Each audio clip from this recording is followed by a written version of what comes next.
Jeudi, des itinéraires de bus personnalisés ont été mis en service à Beijing en pleine épidémie de Covid-19. La première ligne de ce type fait la navette entre la Silicon Valley de la ville et la plus grande zone résidentielle qui hébergerait plus de 700 000 personnes et où le risque d'infection persiste.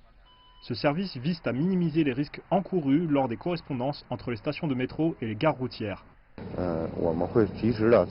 Au fur et à mesure que les gens retournent au travail, nous augmentons notre capacité de transport. La méthode aujourd'hui est de répondre aux besoins des gens et chaque bus a des limitations sur le nombre de passagers, c'est-à-dire une seule place par rangée.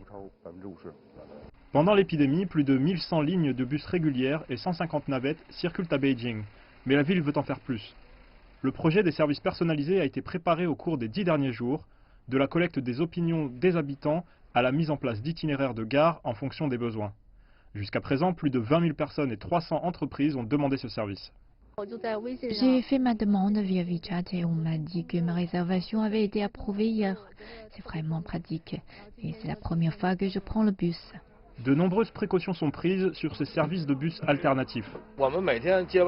Chaque conducteur doit vérifier sa température corporelle et porter un masque. Pour chaque trajet, une désinfection complète est indispensable. La ventilation est aussi requise. Jeudi, 14 itinéraires de ce type ont été mis en service et d'autres arrivent encore.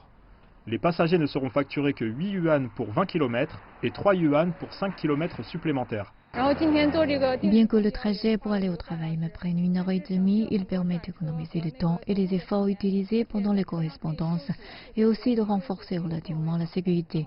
J'en suis vraiment contente et j'espère que cela va continuer.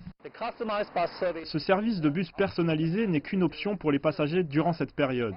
Il fait partie des efforts visant à aider les gens à atténuer les risques de contamination par le coronavirus et à revenir progressivement à une vie normale.